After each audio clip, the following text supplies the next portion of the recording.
We are here at the Chambers of the Black Hand.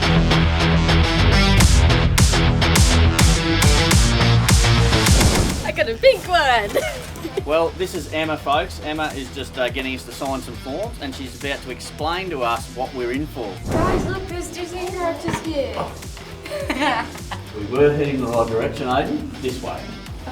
See. That's beautiful. The gentleman that created this incredible attraction, and then we'll go down to his office and take a look on what's down there and how he actually got around it. It's unreal. This is a must-see for anyone around the world in Australia. If you're travelling through the outback, you have to come to Lightning Ridge here and check this out. It is such an iconic spot. It's the first time for me, and I'm really looking forward to it. Hannah, what do you reckon? I'm just so excited to go see the sculptures and the artwork and just see how everything was made. Yeah, it's going to be super cool. What about you, Aiden? Oh, I'm just keen to get back underground. Seeing Chris's mine yesterday was really fun. So let's get to it. Well, you heard him. Let's go.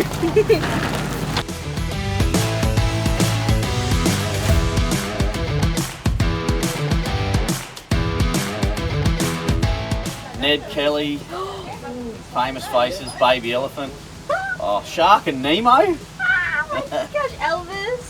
Oh, I'm looking so forward to this. Absolutely unreal.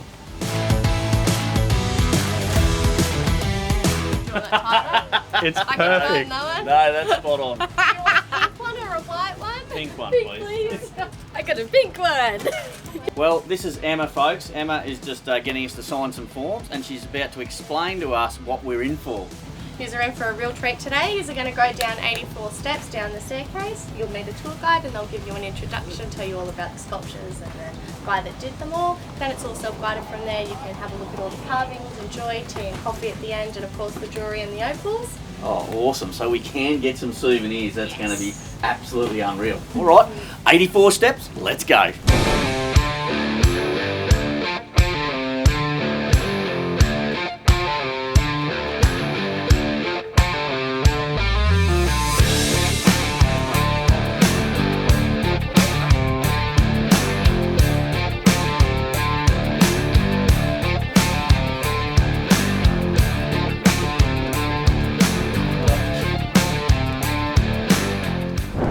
The gentleman that created this incredible attraction, and then we'll go down to his office and take a look on what's down there and how he actually got around it. His name's 𝗕𝗢𝗚𝗕𝗘. He's a Pommy, but actually he's a really nice bloke. He started his working life in the Royal Marines, and from there he went on to being a deep sea diver off the north coast of Scotland, where he's working off the oil rigs down to a depth of about 500 feet. When you're down that deep, you spend quite a lot of time in decompression. He's a bloke that can't sit still and do nothing. So he'd take with him a block of wood and a pocket knife, and he'd whittle and carve. Unbeknownst to him at the time, that was his training for everything that you'll see through here on this level. Look at the swordfish. Dingo. Wow, this is amazing. Look at the person, like that is so detailed. This. There's a leaf. Is that where you go to? You go to the leaf. Sorry, Aiden pointed out. Seriously. Aiden pointed to it. Don't by me.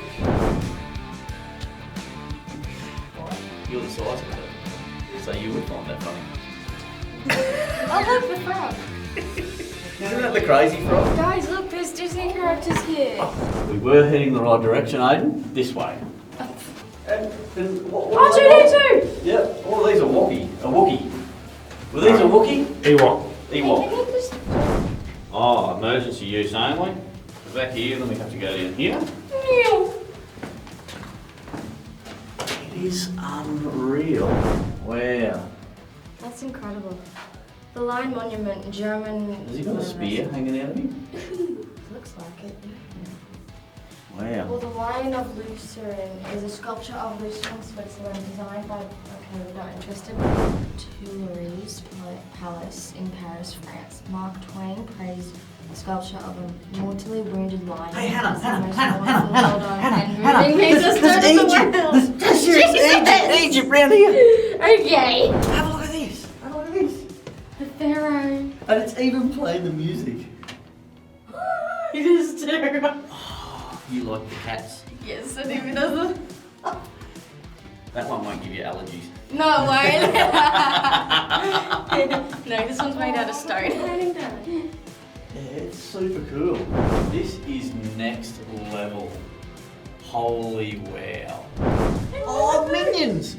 Yeah, minions. I never got to see them before, and Frozen. I noticed that when we walked through. I was too in awe of everything else. I missed the black hand and I missed the I missed minions. the black hand as well. Oh, wow. From Avatar. Yes. You're squishing me like a sandwich. Move. Go in front of them. Don't squish in front of them. Oh look, there's another hand. Thomas the Tank Engine. Where? Oh cool! Oh look, Mufasa. Oh, the Lion King. It's real. How good is the temperature? Oh my god, it's so nice and cool in here. I mean, That sounds like water. like when you were mining, right, and you're like, I think I'll just make this into a sculpture. What? That is Greek. Like that is. That's Buddha. Oh, Buddha. Sorry, bro. That's another religion. Yeah, Buddhism. It is super cool. Oh, Don't touch. that is so cool. Right, I'm lost though, so I'm heading back down here. Don't touch. I had to touch. Yep, we're in here now. Oh, I didn't even put my head on his head. Head. Oh, what's his name? Wally. I found Wally. Oh, you Yeah, found Wally? again? Yeah. Do you want to see him? He's got wings.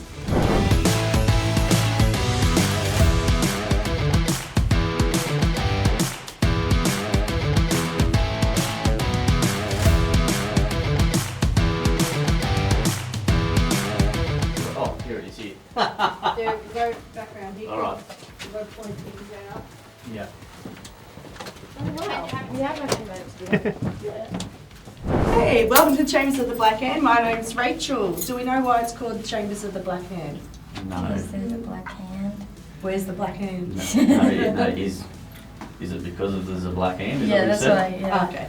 So upstairs, out on the road, there's a sign that was put out there about 80 years ago by a lady, and it's a directional marker pointing out to the Castlereagh Highway, because that was one of the main ways in and out of town. It's in the shape of a hand and it's painted black. So that's why it's called the Chambers of the Black Hand, partly because of the closeness of this mine to that sign. So if anyone said, oh, where are you at? You just say, I'm up at the Black Hand. And then the man that owns this mine, who's done all the carvings, he's from England. And in England, they don't call their rooms rooms, they call them chambers. So Chambers of the Black Hand. There you go. So no mysterious mafia connection. Yeah. So the man in question, his name's 𝗕𝗢𝗙𝗟𝗓𝗓. He grew up in Derbyshire in England, and he was in the Royal Marines over there for about 11 years. And then decided to do deep sea diving off the Scottish coast, off oil rigs and such. So we bring that up because there is a bearing from that to what you see here today. So when you go deep sea diving, does anyone know what you have to do when you come up? Decompress. Decompress, and you're in there for a long time. So you take in a piece of wood and a knife and he'd start whittling little wooden statues. So they gave him his informal training for all this carving that you see here. And look out for the Where's Wallies. Yeah, they're cool. We've been spotting them. So we are on the sandstone level. The mining level is another 20 feet down. Now the temperature here sits at about 17 degrees all year round. It's another 3 to 4 degrees cooler down there. So I don't like to go down there. It's too cold for me. Is it really? Yeah. Too cold for you? But when you're down there all day and Oh yeah, I suppose it would get Yeah. cool. And then you go back up there and be yeah. hot as. So Yeah. even on this level in winter, it does get a bit cooler again. So I'll be all rubbed up. So do many people live underground out here? Not out here. When 𝗕𝗢𝗙𝗚𝗟𝗘𝗗 they do, but not here because our ground is a lot moister than theirs. Oh, okay. So it can cause like pneumonia and Different things, okay. things like that. So that's why I said, you know, we have that constant water level that happening. You can't see it. And also, if you notice with 𝗕𝗢𝗙𝗚𝗟𝗘𝗗, theirs is more in the side of a hill. They're mining. We need to go deep. Mm-hmm. Theirs is more into the side of things, so it's different ground because we're right in the middle of the Artesian Basin where they're more on the edge of it. Yep. So that Okay. makes a difference. Oh, awesome. So this is his second room. So you can see how much better he is getting already in such a short time. There's a lot more depth and definition to his work. Now the subject matter's still a bit higgledy-piggledy, But as you go through, you'll see that there's more dedicated themes happening in each area. So you just get a picture out of the National Geographic or the newspaper and go, oh yeah, I'll do that. And he'd hold it up. Or sometimes just straight from his mind and just go bang, bang, bang. Yeah, I don't know how he does it. But we're going to have a bit of a quiz. Can anyone tell me who either of these two gentlemen are? Are they gods, like Zeus and... Sort of, yeah. This one's holding up the world. World map. World atlas. Oh, I didn't know he was a god. I thought No, he was well, just... the sake there was a picture of the world atlas, was it? Was it? No, I've got no idea. I don't know. So he's a god as such from mythology, yeah. Oh, wow. And this one's big, strong Hercules. Oh, of course. Yeah. There you go, you got it. I said Oh, Zeus, God. but It's close, it's close. He's Yeah. the son of Zeus, isn't he? yeah, he is. Yeah. So do you know how long it took him to do either of these? Can I say if you did those stairs in a very short amount of time, I want to say 2 5 months? months. 2 months. How about a day each? No. Yep. Yeah, about 8 to 12 hours for each one. Wow. Yep. Yep. So because he was just got so focused on what he was doing, he just kept going and going and going. And yes, it is soft to work with. That's why we asked you not to touch and stuff. But in comparison, in the Buddha room, the big Buddhas, they took him a month each to do. Because of the sheer Huge, scale. Yeah. And we've actually been quite fortunate that we've had actual Buddhist monks come down and bless those for us, so that's quite special. Yeah. And then in the Egyptian room, the Nefertiti has, the direct descendant of Nefertiti's been down and had a visit, so Ron painted a portrait of her there, so Wow. that's pretty special, on top of the already special carvings that Yeah. I see. Chris said to me that the Dalai Lama has been down here. It's not the Dalai Lama, it's just Buddhist monks. Oh, Buddhist monks. Okay, Yeah. yeah, okay. Yeah, people... There's a bit of mayo on that story. Yeah. Most definitely. Most definitely. Yeah. Yeah. So this is Ron's life's work. Couldn't make it with the Opal, but made it with his artistic abilities. Oh, it's just absolutely Yeah. sensational. You know, and to open it up to the world to have a look at, and it's just amazing. Yeah, I feel quite fortunate to work here and to be able to show everybody. Or, you wouldn't expect to find this out in the middle of nowhere. Yeah. And everybody said to us, "You got to go and see it. You got to go and see it." And then, like, we sort of wasn't part of the we planned to do, and we went and found, we found a local, and he introduced us to Chris, and then Chris. We filmed Chris because I didn't even know who Chris was. I don't watch Opal Hunters or anything like that. No. And we don't even realise, we don't put the two together. To us, it's like, that's just old mate. Yeah. And then if we do happen to come across them, sometimes we'll pay them out. You on the TV? Yeah, but it's amazing. That show has caused a lot more tourism for us, so that's been good. But yeah, a lot of people still haven't seen the show. Yeah. But we'd heard of the Black Hand though. Yeah. Hadn't heard of the show, but heard of the Black Hand. Yeah, so That's it's awesome. amazing. Yay! Very cool. Yep. So welcome to go back to the showroom and have a look at all the pretties and look at his emu eggs and check out his knife. Yes. Yeah, let's go and do that. Let's go check out the knife. Thank you very much for that. So basically, you have your piece of opal. Yeah. Sometimes opal comes really thin, or it comes through see-through, which is Okay. like a crystal opal. Yep. If you want more of that dark colour, you put it on a potch black backing, Yep. and so it comes a bit more brighter. This one's a bad example.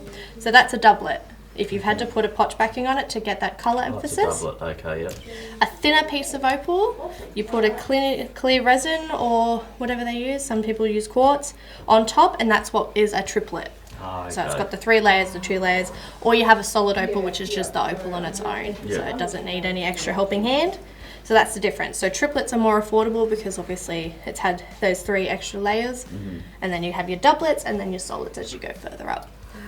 The triplets we just don't recommend for wearing in the shower and swimming all the time because over time the glues can separate. But doublets, their glue's a lot better now than it used to be, and I wear all my jewellery as doublets because it's easier for me to afford. But I wear it in the shower and washing up, and it's been fine for about 2 years. So Unreal. you can see That's beautiful. colours. The stone colour is beautiful. This fork that he's onto because the fork's not as Forks don't sturdy last as the long. main Sheffield knife. Wow, That's cool. pretty amazing. The textured bits around the outside, he used a fork. He went through quite a few forks. Only ever used the one knife. As you're leaving that chamber, there is a sneaky little left turn. If you miss it, you're coming back over the same country you travelled. If you get confused anywhere, the exit signs will get you back to the showroom or the stairwell.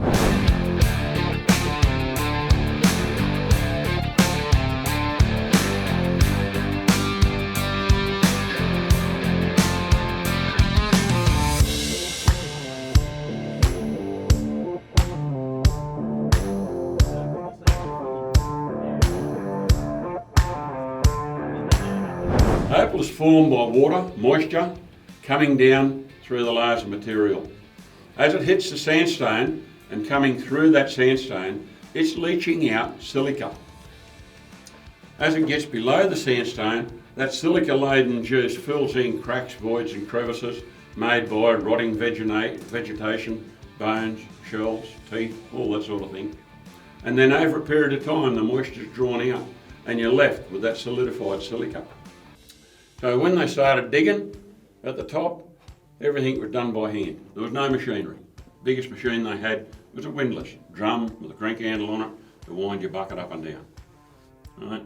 So they'd start digging. How do you know they're hand up? Rectangular. Width of your stance, length of a pick swing, down you go. They never even had ladders. Right? On the way down, they would dig a foothold in the side. So to get out, hold a windlass rope and walk up. Okay? So what we have here is a hand dug shaft. Boarded off at the carving level. Rectangular. That little bit there is a foothold. There's another one up there. Fair way apart. But on the other side, they're halfway in between. Right? And that one there is actually broken out. Right? So obviously you didn't leave enough support underneath it. Okay? As you go up, welcome to Opal Mining. Right? With Opal Mining, if you're digging by yourself, you will find opal in the next 6 to 8 feet. Guaranteed. You will always find it in the next 6 to 8 feet. If you don't, you go another 6 to 8 feet. Yeah. Yeah, eventually 6 to 8 feet will come good. That's it. That's called a rickshaw, two-wheel wheelbarrow. Usually used with a hoist, right? The capacity of that will be about the same as what's on the bucket of the hoist. Okay, that's what you use to carting your gravel back to you. Because usually what that is this prop may be compressing on the inside. You can't see, there's no external visual indication of it, but because it's compressing, you'll hear those sounds, and that's when they're popping. Again, another reason not to be here. All right, work your way out. So when we're digging around here, we're looking for opal. What are we finding? On the roof, up here, obviously where they started at, you've got potch. This bright shiny stuff. Looks like cut glass, broken glass. That's what it is, that's potch. Common opal. You know there's nothing above it because that's a sandstone. So whatever was there has formed below it. And that's what they're chasing around here and what they're looking for. As we come along, there's another nice big patch of black just here. Opal is also very directional. So if you're in the right spot, which is down along that line, you'll see that little bit there. Come around and take a look. That's the words we're looking for. Oh wow. Yeah, that's what you're after. I've done a lot of mining by myself. Sorry. I've done a lot of mining by myself. And an opal mine is probably the most beautiful spot to ever be. And some people aren't finding much in the way of opal at all, but they will find something like fossils. And there is a bit of a deal going where if you get the right sort of fossils, you donate them to the Opal and Fossil Centre, you'll get tax credits back. Now some of the big boys find something decent, they'll get their tax credits. I'm not going along, you might see a bit like that in the wall. You think, wow, nice bit of colour, good stuff. So you eke it out and you end out with a lovely bit of iridescent colour like that. You think, whoa, we've got something here. Yeah, beautiful. Right up until you put the light on it. Right? Nothing. Yeah. Called honeypotch. Right? You try and cut a stone out of it, it'll just all up and run away, you end up with nothing. So as we're getting along, there's more potch on the roof in all sorts of spots. Now the heat just there. And then you got that nice little bit of colour they left behind there. This is the other end of that belly drive. There's a fault line, a fracture through there, where the top is moving over the bottom, or is it the bottom moving under the top? Who knows? You're not talking 5 or 6 inches a week, you're talking microns over years. But there is a crack there, a division.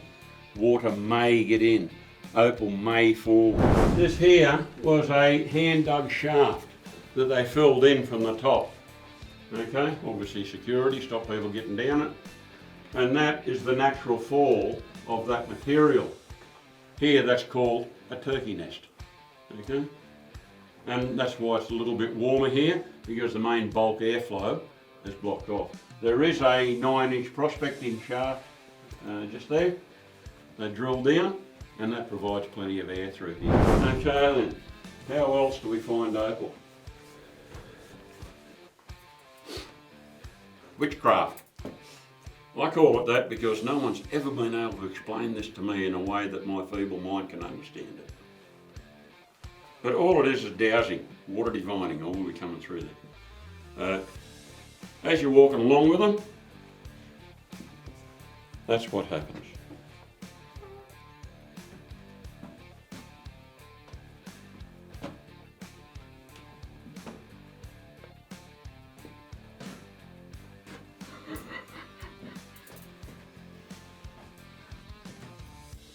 I hang it over my index finger and I put the little finger in behind it to support it, to hold it up. So you haven't really, not holding it all that hard. Put your little finger in behind it and let it sit on that so you can hold it level.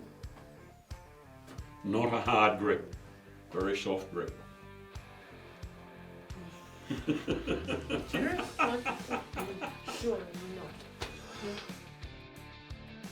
So like this? That's the way it crosses you, is in a W below you. Well, So yeah, like this? yeah. That's how I do it. I'm not saying it's right, wrong or indifferent. No way. Let me try. There's no way. No, what? As I said, witchcraft. What? When they first started this, they were using just standard number 8 fencing wire, right? Until, Am I doing it wrong? You're doing it too tight. don't hold it tight. Until one bloke said on the tour, "Oh, you've got magnets in the props." He got very upset with that. So as soon as that tour was over, went up top with his wire, threw it in the back of the ute, drove to town and went and bought those 2 brazing rods. Right? So no one can say there's magnets. Right? It doesn't matter. This is brazing rods. So these. Yeah, it's brass. Yeah. When I was about 16, there was a old wog wanted to find water to irrigate his little property at 𝗬𝗢𝗨𝗟𝗏. And he cut the forky stick off a grapevine. He had an underhand grip. Good water, but it's too deep. No good. Too deep. Wow. Oh, water, too salty. No good. Yeah, good water here. How the hell would he tell the difference? I don't know. But the following Saturday, he put the drill on it. I wasn't going to miss that. He hit water at about 52 feet, drove the drill through to the depth of about 60 feet, end of the drill. And when he pulled it out, water came up within about 12 foot of the surface. You could drop a cup down on the end of a string and pull out the most beautiful, sweetest spring water you ever drink. Lovely.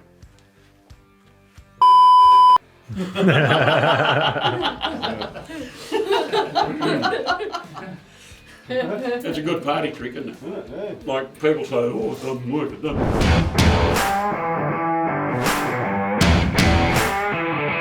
What an awesome time we've had here in Lightning Ridge, huh? Oh, it's been amazing. And Buster has gone sensational. Oh yeah, definitely. You know what my favourite thing this whole trip is? Meeting 𝗬𝗢𝗨𝗟𝗏 Yes. and Chris. You know, those guys just took us in and showed us all the sights. Oh yeah. You know, and I believe we've made lifelong friends. Oh yeah. And you're tired. I'm tired. It's been a big couple of days. Yeah. But it's been incredible, and the opportunity is just amazing, honestly. Absolutely. I think I've got the Opal bug. Yeah. I really do.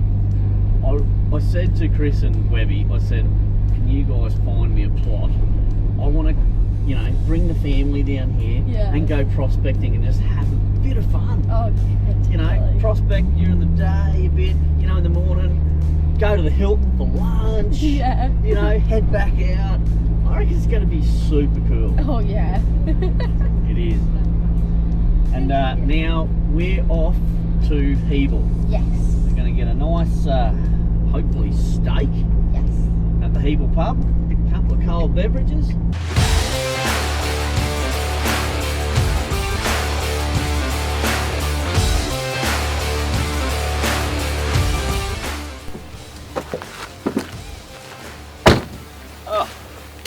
mean, 𝗕𝗢𝗨's not that far from Lightning Ridge.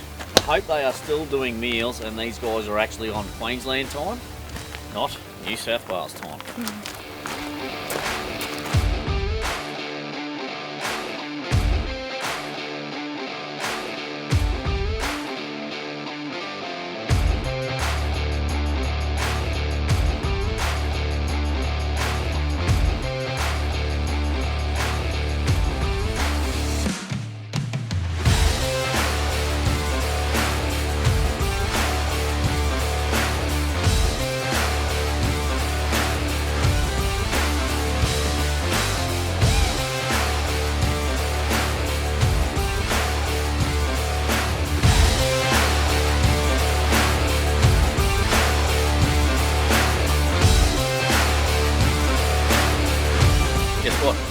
Go get a refill.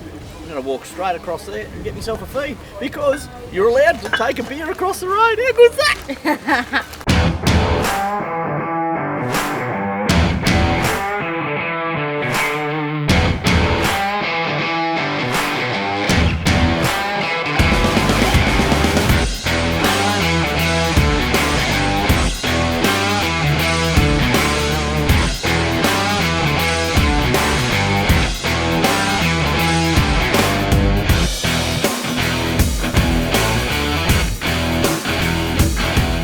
Well folks, I can tell you the 𝗕𝗢𝗨 Hotel is a must visit place.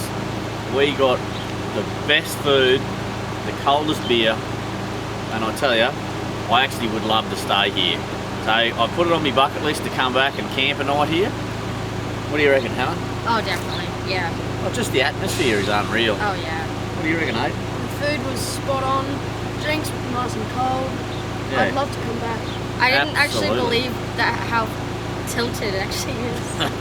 The bar is on the piss big time. So I actually had to move from where I was sitting to eat my meal down on the end of the bar so I could actually get it half level. But that is part of the attraction, like these old pubs. And you know what? The people you meet at these places is what actually makes it. So if you're not out there travelling, okay, and you're not out there exploring, you know, guys, just go and have a crack at it. Doesn't have to be a long time. Just do what you can do because you'll have such a ball. That is my advice, you know. And the people I've met on this trip in outback Queensland, outback New South Wales are absolutely sensational. So guys, get out there and enjoy life. Go live it.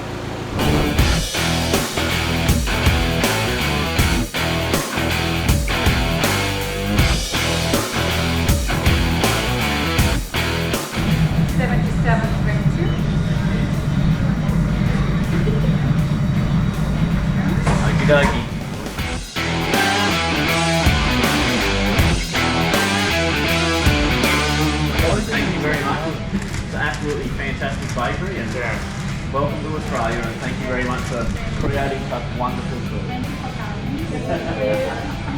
Thank you.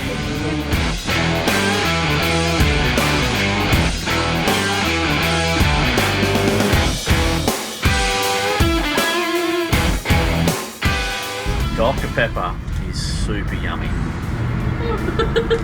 Dad, look. Just the tip, just the tip.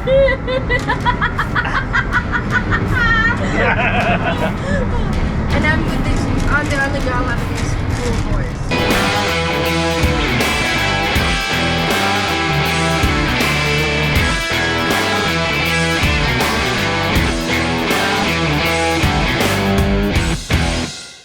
What an epic trip this has been. Busta's Shakedown has just turned it on for us. We've camped at rivers, we've driven heaps of dirt roads, we've ended up in the Opal fields at Lightning Ridge. I mean, now we're at a free camp at 𝗬𝗢𝗨𝗟𝗟𝗓 on our way home. I just want to keep on cracking, but we've got so much to do. I mean, Hannah, what was your favourite bit about this trip? Oh my god, I can't choose. Like, everything was just such an experience. It was incredible. I don't know. Probably the BustaLime didn't break down. That is a big bonus, yes. Yeah. Aiden? Probably going down Chris's mine. That was absolutely awesome. You get a private tour of 𝗕𝗢𝗚𝗚𝗟𝗏𝗚𝗚 mine, man, that was next level. Guys, if you've liked this episode, make sure you subscribe, hit the little bell so you don't miss out on any future videos. Guys, and I'll catch you on the next one.